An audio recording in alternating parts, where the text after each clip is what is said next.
everybody, welcome to the Youth Review. My name is Stephen Howson, and today we're going to be talking about the 18s, we're going to be talking about the 19s, we're going to be talking about the 23s, but the first thing that we're going to talk about is the title, as you've obviously seen, and has obviously been alluded to, Jose Mourinho's biggest mistake. It's more of a potential biggest mistake, because I hope Jose Mourinho has got the time and the foresight and the intelligence to turn this around and stop it being a mistake, because for me, Angel Gomes, this is a kid that can do anything he wants in the game. And at the moment, Angel Gomes hasn't signed his pro deal. Now, I don't know the reasons for that. They may have been because he's been away on international duty. They may have been this reason or that reason or the other reason. But Angel turned 17, which is when you can sign your pro deal with a professional club, at the end of August. We are now into deep mid-September.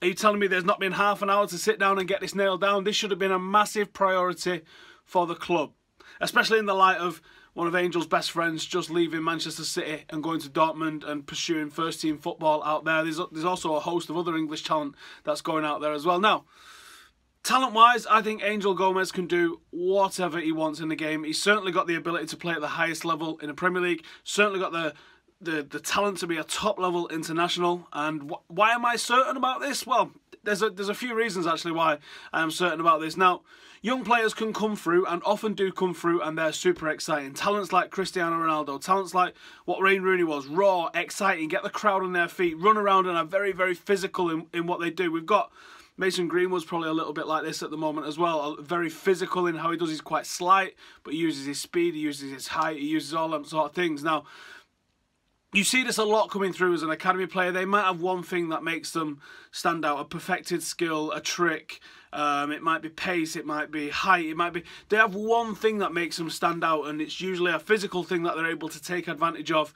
And then you see their games get rounded out. You see that intelligence and that experience start to come into their game as they develop as first-team players. One player that you didn't see that happen with was Januzaj. Very exciting as a teenager coming through, won Reserve Player of the Year, and then it never really happened for him after that breakthrough season because he supposedly couldn't take to the tactical side of the game very well. Now, what makes Angel exciting, or what makes these players exciting, or players in academies exciting, players on the fringe of first team exciting, Angel doesn't have. Angel is different. Physically, he's small. I'm thinking Iniesta, Messi. He won't win headers. He's not going to physically push you off the ball. He's not going to outpace you. He's not going to charge around the place. In fact, I would go as far to say I've rarely seen Angel Gomes even sprint. He walks around the pitch. Why does he walk around the pitch? Because his positioning is perfect. His intelligence is perfect. He controls a game from deep. He's dictating the game. He's not playing the game. Think about the difference in that. He's not playing the game. He is the guy pulling strings, dictating the game. Now, I think there's a huge difference in what that means as a mentality of a player. Now, I also see a lot of comparisons with Lionel Messi. Small, incredible first touch, Velcro-like dribbling, lateral movement that the cameraman can't keep up with, low centre of gravity, but for the playing style, they're extremely far apart. Angel can go quiet in games when he's played off that number 10, when he's trying to face back to where the players with his back to goal. He isn't that sort of player.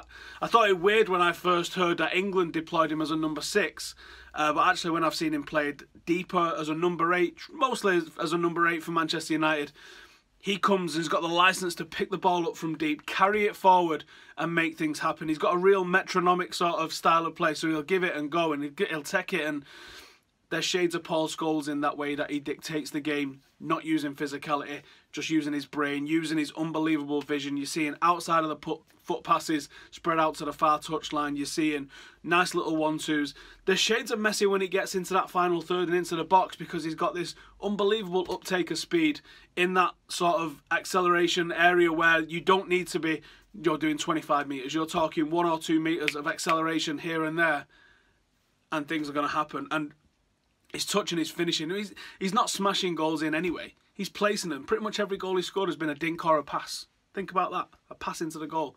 Because he's got this unbelievable finishing. And this is a critical season for him, because he's become the youngest player to play for United in the Premier League era, the 4th youngest player to play for the club, the youngest since Duncan Edwards. Think of the company that this lad is keeping already. Now, As I said, this is a crucial season. He's too good for the under-18s. Far too good for the under-18s.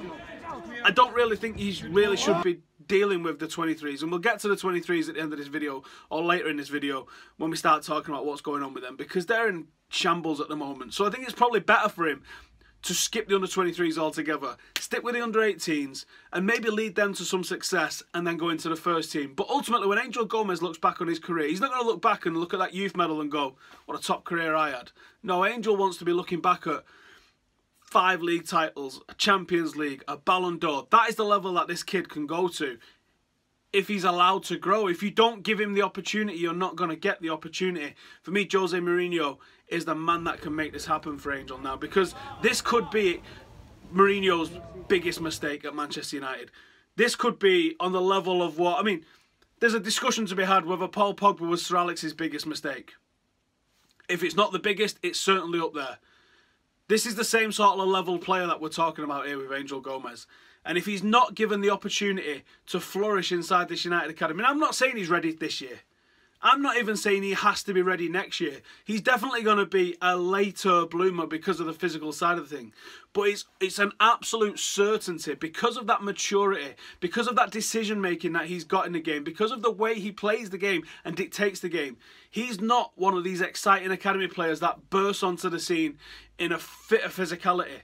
He's an intelligent footballer with some serious gifts. He is, ability-wise, good enough to be in the first team squad right now. The only question mark is whether he's got the physicality to compete with first team squad players. But do you know what?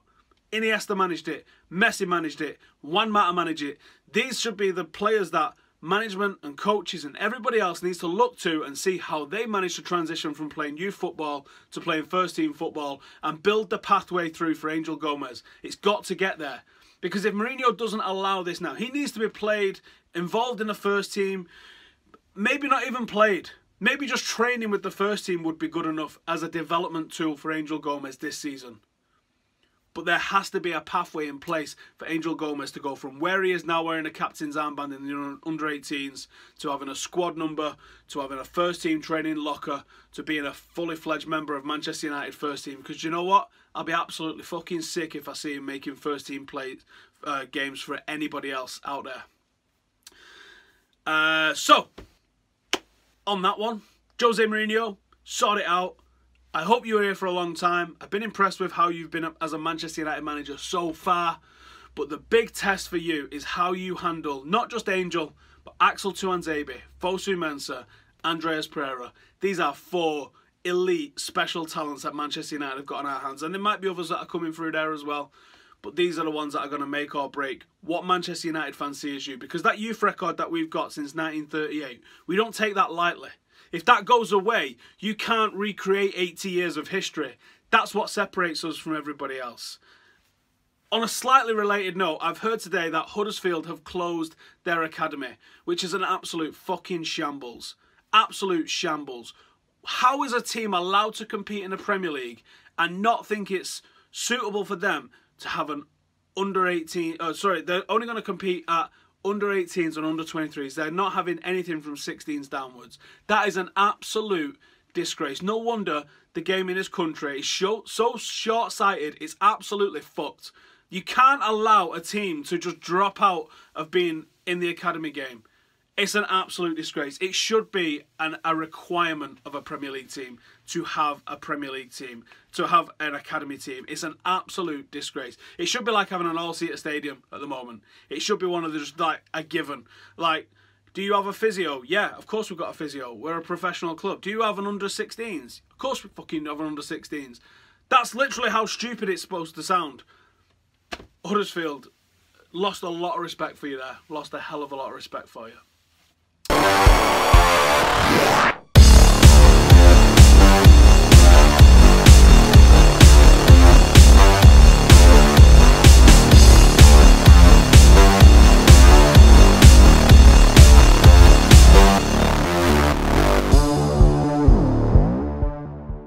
OneFootball have absolutely kicked it up a notch. As you can see right here, you can win the opportunity to go and have a UEFA Champions League experience thanks to OneFootball. This is open until the 3rd of October. All you need to do is download the app. The link is in the description below. Navigate yourself to this little advert that you can see here which says Win Champions League Experience. Enter your email. Tap sign up, and that is it. Agree to the terms and conditions and all that sort of caper. You and 2 mates could be going to a UEFA Champions League game with flights, accommodation and match tickets all included. It's only open if you're in Germany, UK, Spain, Italy and France. But apart from that, hit the description below, sign up and go and see a Champions League game. Why the hell not? Oh, and before I go, just got one more little thing for you. Make sure to tweet me and at OneFootball English or Germany or whichever one it is. It's OneFootball EN if you want to tweet the English one, and tell me which group game that you want to go to. That's it. Okay, so aside from all of that lot, Manchester United under-18s have had a busy couple of weeks actually. So we had a bit of gelling to be done after that first game. Now I didn't go to that game. 4-2 was the result. West Brom was the opposition. We went down to West Brom losing 4-2. Some of the lads seem to think that the result massively flatters West Brom, but you know, these things do not come easily, and they should have dealt with West Brom. By the sounds of it, we should have scored multiple goals. We didn't score multiple goals. The result is what goes down in the history books, and that's all that matters. A win at home to the biggest Stoke side I have ever seen in my life. There were some absolute units in there, but we dealt with them really well, played a really good game against them at home at the Cliff. Goals from Barlow and Burkhardt securing the points. Was followed up by a cracking away game at Derby, which we won 2-0. Another goal from Burkhardt and an assist from Burkhardt for what is an unbelievable goal. I'm sure you've already seen it on social media from Angel Gomes. Dream stuff. So that's kicked off a little bit of a run.